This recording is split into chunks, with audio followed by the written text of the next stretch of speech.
Alright guys, so like we said in the last video, we are on the way to making the Infiniti a beast at Nissan GTR horsepower levels with the help of AMS. So we already have the lower downpipes on there, and today we're going to be replacing the intakes with these new ones from AMS, and these things look pretty sweet, and I think it's going to be a lot better for the car. And this is one of these steps that we have to take to get to that horsepower level of what I think is going to be right under a GTR. I'm not entirely sure how the graph works out for them, because it says once we get stage 3 we're going to be at 450 wheel horsepower, and then once we get the RA 500 rest of the bits, that's going to be 500 wheel horsepower. And I'm not sure if they're doing that based off of rear wheel drive, probably. So the translation to engine horsepower in terms of like what the Nissan GTR makes, I'm not entirely sure of how those numbers work out, but I think it'll be just about as fast as a Nissan GTR. And of course, we hit that deer, still waiting to get this fixed. But I figure, since it just seems like it cosmetically got damaged, we can still get in here and change out these intakes, hear that nice turbo noise. Because I think with these boxes, it's gonna allow a lot more noise to seep through, and also just overall, these should be a lot better for the car. And in terms of what still needs done, we of course did the lower downpipes. We're gonna be putting these intakes in today, and then this gives us a really good peephole, but we still do have to change the heat exchanger in there. But after that, we just need to flash the tune, and we'll be making 450 wheel horsepower. So let's get started with this. I'm super excited. It shouldn't be that hard at all of an install. We get all the different clamps and stuff that we need. They give you these new hoses, which are probably better than the stock ones at like routing air, and they're more durable. We get these new intakes. They got like this honeycomb on them. And these new air boxes are a lot better, because the ones that I had to use that are on the car right now, stock, are really dumb, and they have this stupid clip on the bottom. But these ones, you can like install it in there, clamp this on top, and there's just 2 screws on the side, so it's a lot easier to work on than the ones that were in the car originally. So the first thing that we got to pop off is this shroud looking thing right here, which helps route air into the boxes. So that's just these clips that you got to take out over here, and then that'll pop this shroud off, and then we can better access this, which has a piece under here.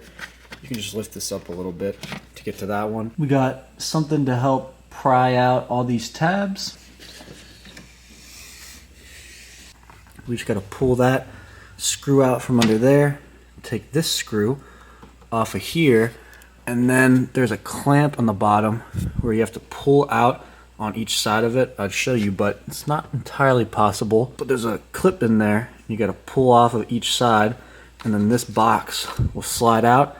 And then you can access the tube that's underneath here, and it's the same thing on both sides. We have got our large Phillips screwdriver. Okay, so now with that done, we can pop off our clips here, and we have full access to this thing. And you're gonna wanna push down, and then pull it forward and up. And that should help get this loose, and then we can more easily access the clip to do the back part, and then pull out the piping afterward.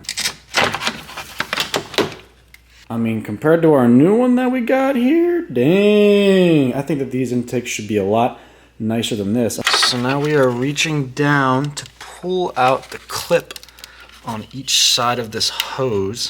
And now a trick you're gonna have to use when taking it out is push down and then pull up. And it helps release that locking mechanism.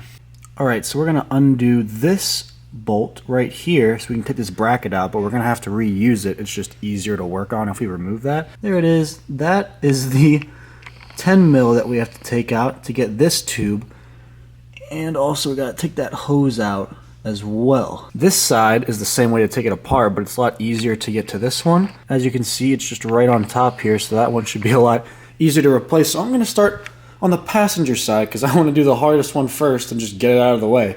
And we're going to be taking these MAF sensors off of here, but for now I'm just laying it on top of the shroud until I get these parts installed, because I think it'll be a lot easier to just pop this whole thing off on both of them and just quickly install them in the airbox whenever I get to that step. So for now, they're just chilling on top of there until we get these tubes out. So here we can see our turbo inlet pipe. So there we go for this side. It is all ready for our new pipe. So now we got our new clamp on there. So now we got that on, gotta pop this back in here. Okay, so this pipe definitely sucks the most to put on because you can't really see while you're shoving it in there. But so far it hasn't been that bad, but I gotta make sure that this pipe lines up well whenever you put the rest of the box on, because if it's spun too far to one direction or the other, then everything's not gonna line up. So I'm not gonna tighten that clamp just yet. I'm gonna test fit everything and then see what needs to be done. So there's 2 screws. One that's here, one that's on the opposite side. So I'm going to pop those out, and then we're going to put those in the tubes that we just put into the car. And then this, instead of connecting to this part of the airbox, it's going to connect to our new airbox. Then with that back on, we can just tighten this clamp here, and that next piece should be good. We're reusing our rubber little mount thing under here, and we're going to place this in there, and then we can bolt this onto here, so then they stay together. All right, we've got all this together. Now it's time to put our cone on. And they give you a nice little hole on this side, so that way you can actually tighten this.